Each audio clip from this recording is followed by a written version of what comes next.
His method of training a Western worker.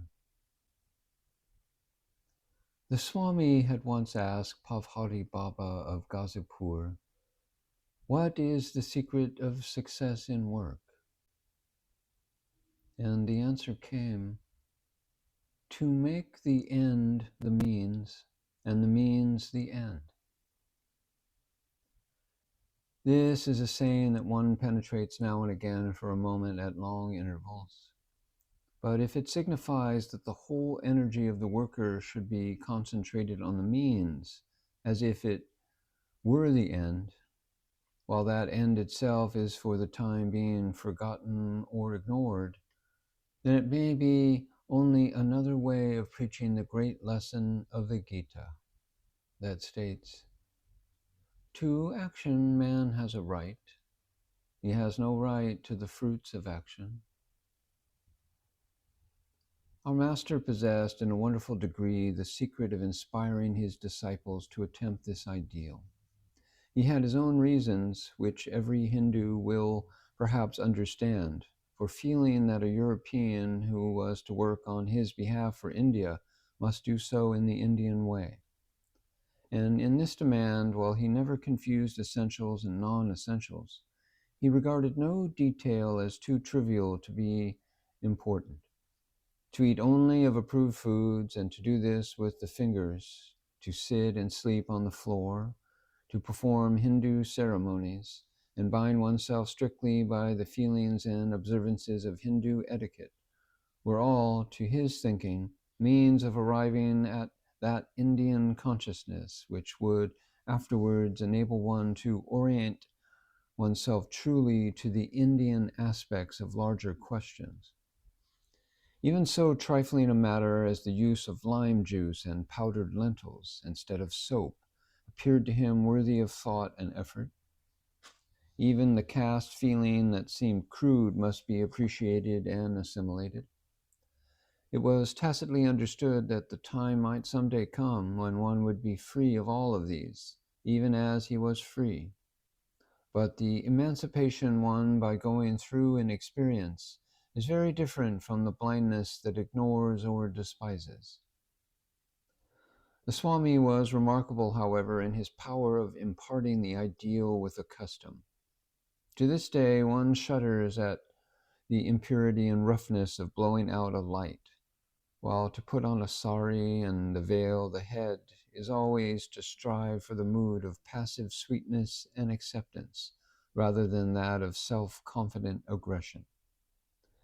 For in how far this symbolism of externals is a fact of common Indian perception, we are not perhaps quite prepared to understand. The monk Sadananda once said to me of this garment, "Never neglect to lower it. Remember that in that white veil lies the half of saintliness."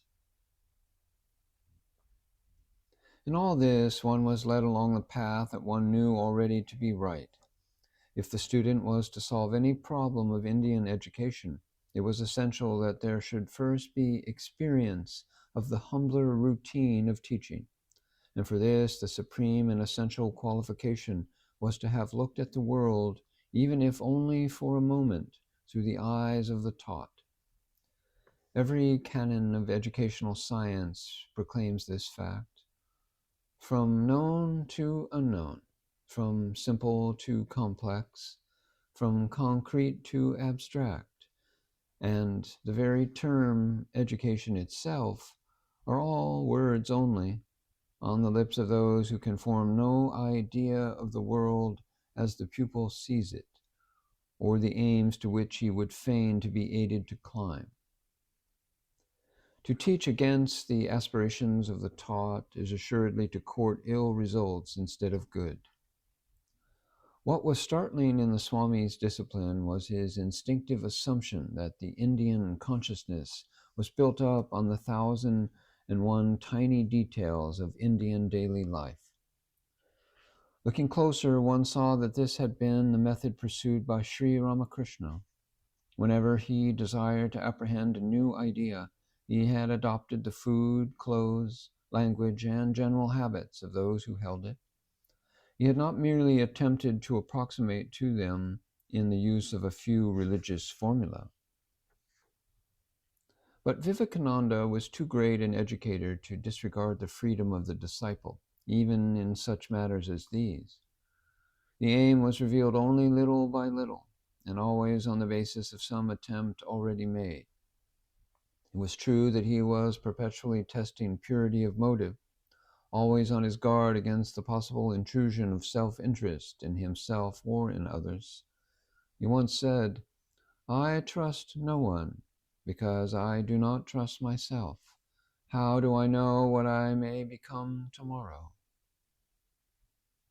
But it was also true that it was not in his nature, as he said once, to interfere with liberty, even to prevent mistakes. It was for him to point out the source of an error only when it had been committed. During the first 6 months of 1899, I dined occasionally with people of various classes, both Indian and European, in Calcutta. This fact always caused the Swami uneasiness. He feared a revulsion, probably against the extreme simplicity of orthodox Hindu life. Undoubtedly, also he thought a strong reaction possible in favor of the associations of one's birth.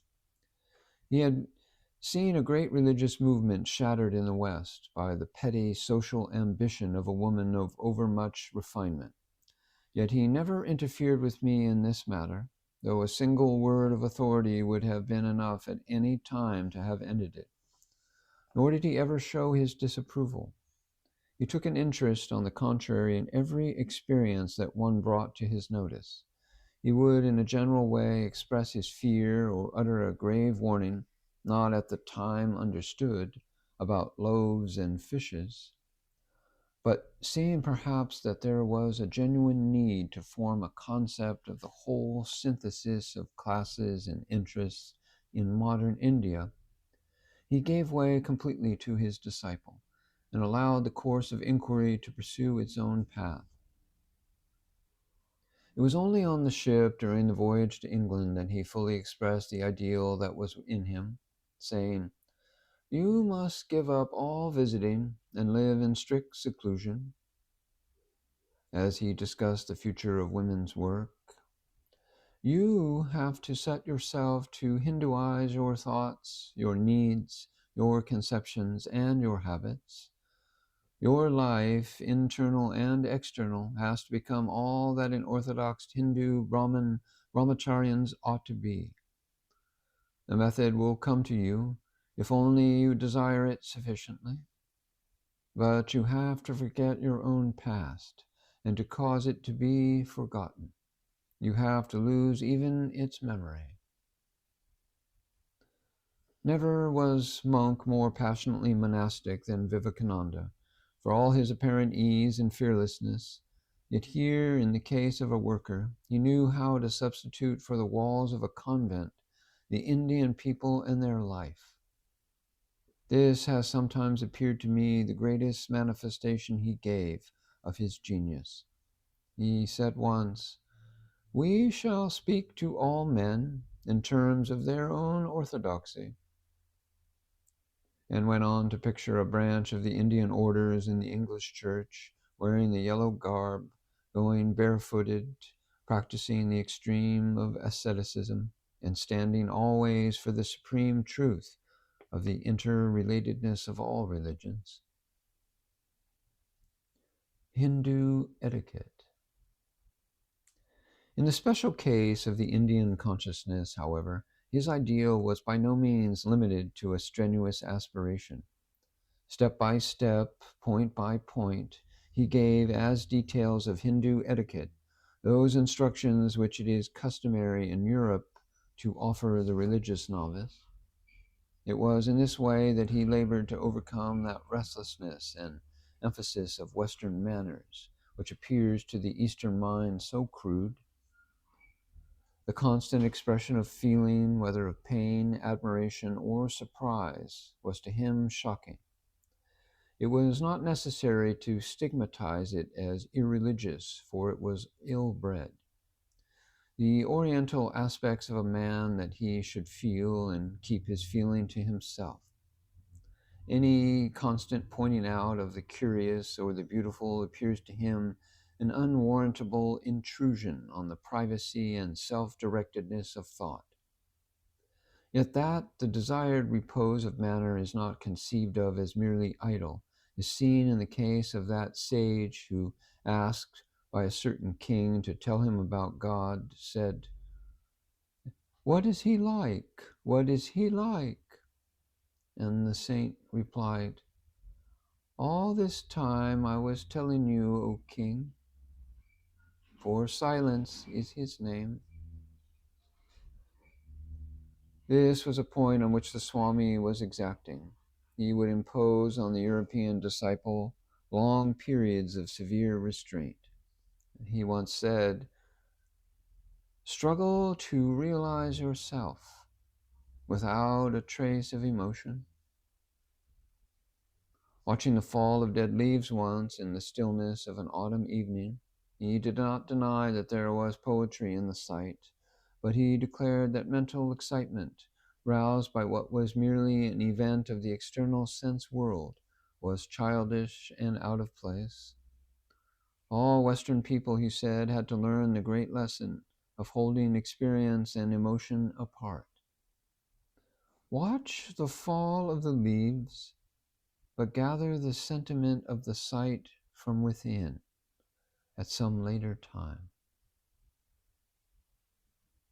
This is neither more nor less than the conventional doctrine of recollectedness and peace as known in Europe. It is also a subtle method of evoking creative faculty.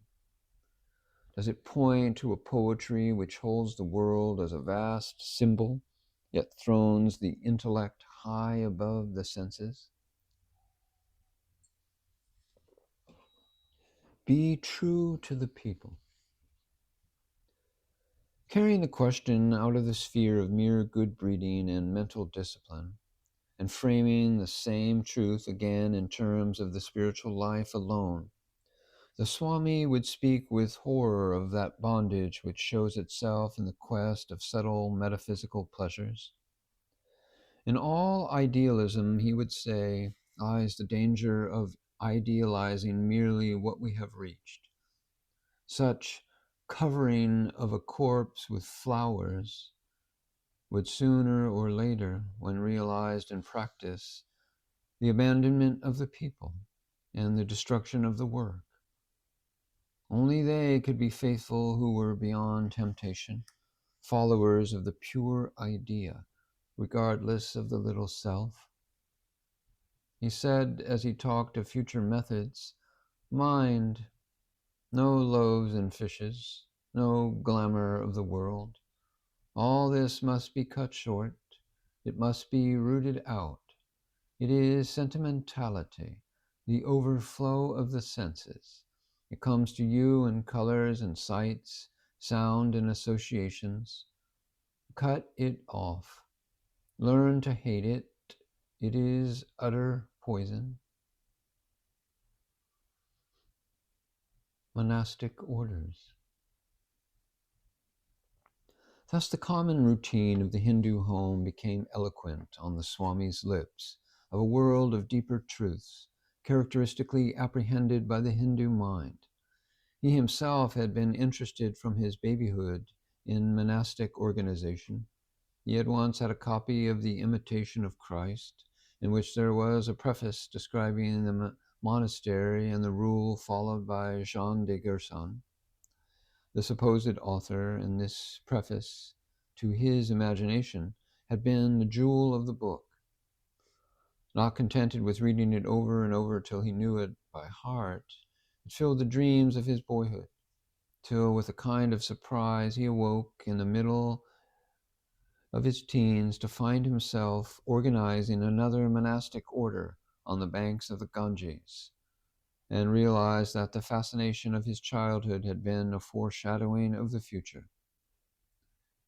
Yet it was not the conventionalism of authority or of school, but that of the Hindu widow, following her rule freely in the midst of the family, that he held up to a European disciple for a model, saying, "An orthodox Hindu Brahmin brahmacharina This is the ideal for the woman of character.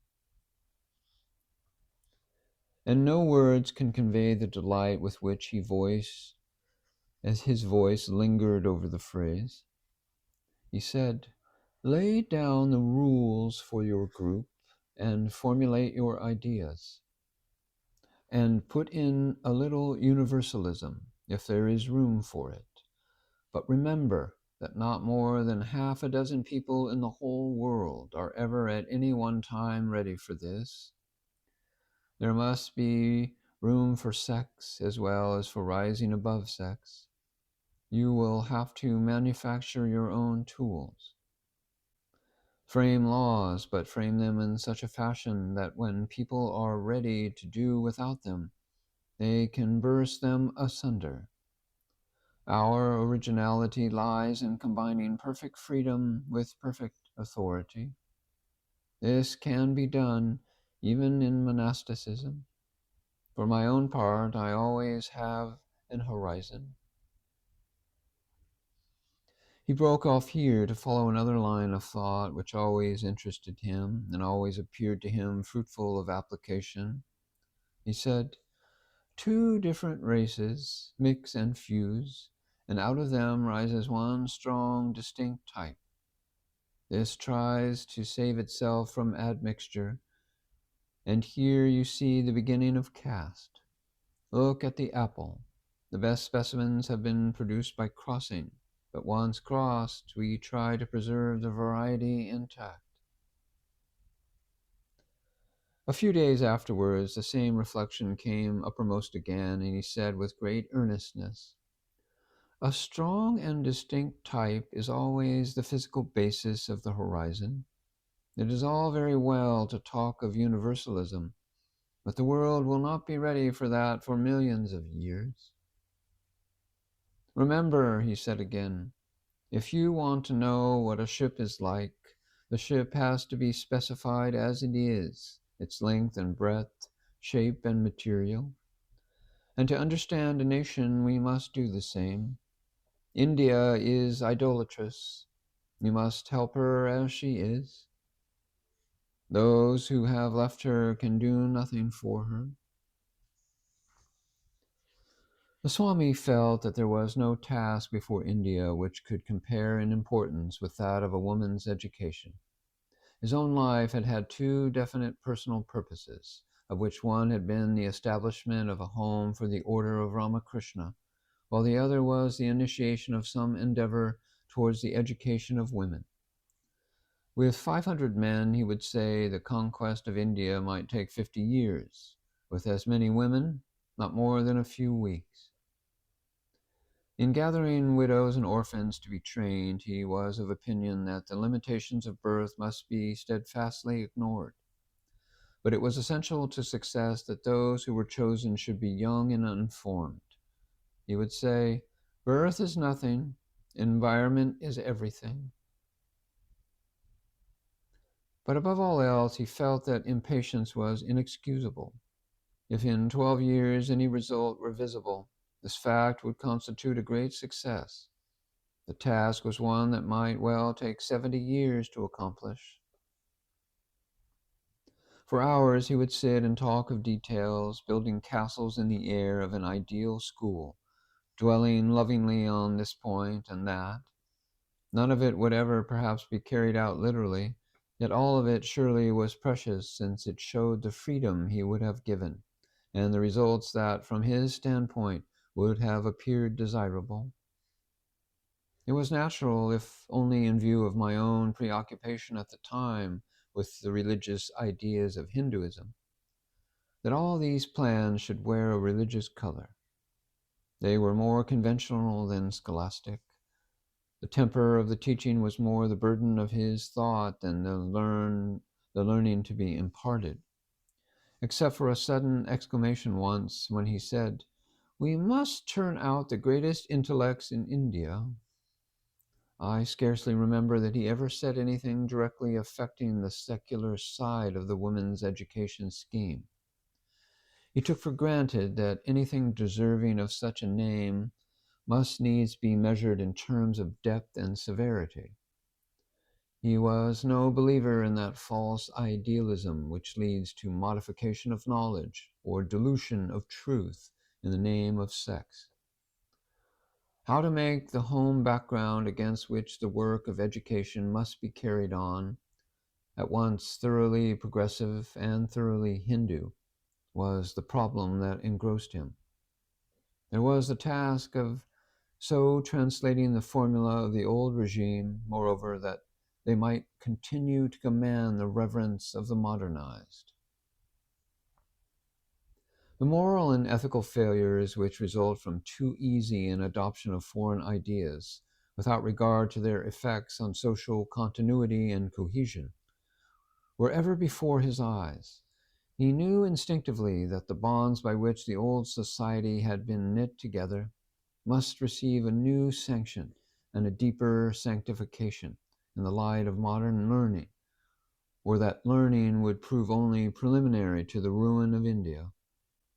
But he never made the mistake of thinking this reconciliation of old and new an easy matter. How to nationalize the modern and modernize the old so as to make the two one was a puzzle that occupied much of his time. He rightly saw that only when it had been pieced together could national education be in a fair way to begin. The 5 yajna. The way in which the existing obligations of Hindu life might be reinterpreted to include the whole of the modern conception of duty to country and history suddenly struck him one day, and he exclaimed, "How much you might do with those 5 yajnas! These are the rishis by learning, the ancestors by family honor, the gods by religion, the animals, and mankind. And these 5 sacrifices are to be performed daily by every Hindu." He finished with, "What great things might be made of them!" The light had broken in a flash, but it did not leave him. He took up the thread of the idea and went into every detail, once saying, "Out of that old ancestor puja, you might create hero worship. In the worship of the gods, you must, of course, use images, but you can change these. Kali need not always be in one position. Encourage your girls to think of new ways of picturing her. Have 100 different conceptions of Saraswati. Let them draw and model and paint their own ideas. In the chapel, the pitcher on the lowest step of the altar must be always full of water, and the lights in great Tamil butter lamps must be always burning. If, in addition, the maintenance of perpetual adoration could be organized, nothing can be more in accord with Hindu feeling. But the ceremonies employed must themselves be Vedic. There must be a Vedic altar on which at the hour of worship to light the Vedic fire, and the children must be present to share in the service of oblation. This is a rite which would claim the respect of the whole of India. Gather all sorts of animals about you. The cow makes a fine beginning, but you will also have dogs and cats and birds and others. Let the children have a time for going to feed and look after these. Then there is the sacrifice of learning. That is the most beautiful of all. Do you know that every book is holy in India? Not the Vedas alone, but the English and Mohammedan also. All are sacred. Revive the old arts. Teach your girls fruit modeling with hardened milk. Give them artistic cooking and sewing. Let them learn painting and photography, the cutting of designs in paper, and gold and silver filigree and embroidery. See that everyone knows something by which she can earn a living in case of need. And never forget humanity. The idea of humanitarian man worship exists in nucleus in India, but it has never been sufficiently specialized. Let your women develop it, make poetry and art of it.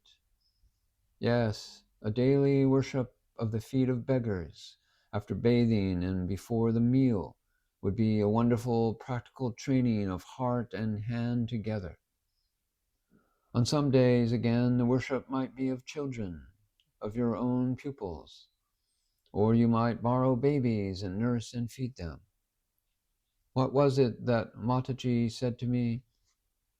Swamiji, I have no help, but these blessed ones I worship, and they will take me to salvation.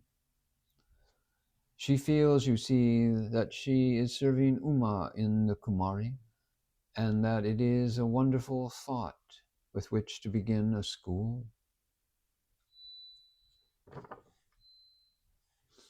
The key to ideals. But while he was thus prepared to work out the minute of the task of connecting old and new, it remained always true that the very presence of the Swami acted in itself as a key to the ideal, putting into direct relation with it every sincere effort that one encountered. It was this that made evident to the crudest eye the true significance of ancient rites. It was this that gave their sudden vividness and value to the fresh applications made spontaneously by modernized Hindus. Thus, the reverence of a great Indian man of science for the heroes and martyrs of European science seemed but the modern form of the ancient salutation of the masters. The pursuit of knowledge for its own sake, without regard to its concrete application, seemed an inevitable greatness in the race that had dreamt of jnana. Serene indifference to fame and wealth proved only that a worker was spiritually the monk, though he might be playing the part of citizen and householder. Of this element in his own life, by which all else that was noble and heroic was made into a recognition, a definite illustration of an ideal already revealed, the Swami was of course unconscious. Yet this was, as one imagines, the very quintessence of his interpretive power. With regard to the details of his educational suggestions, their pedagogic soundness had always been startling to me. Nor did I feel that this had been accounted for, even when he told me of a certain period of hardship and struggle, when he had undertaken to translate Herbert Spencer's Education into Bengali, and had gone on, becoming interested in the subject, to read all he could find about Pestalozzi also, though that was not in the bond. Hindu potential. In fact, so deeply is the Hindu versed in psychological observation, and so perfect an example of the development of faculty has he always before him in the religious practices of his people, that he enters the field of educational theory with immense advantages. Nor is there any reason why the very center of scientific thought on the subject should not someday be found with him. Meanwhile, the first step towards so desired a consummation will lie in apprehending the vast possibilities of existing formula. Indian educators have to extend and fulfill the vision of Vivekananda. When this is done, when to his reverence and love for the past we can add his courage and hope for the future, and his allegiance to the sacredness of all knowledge, the time will not be far distant, that is, to see the Indian woman take her rightful place amongst the womanhood of the world.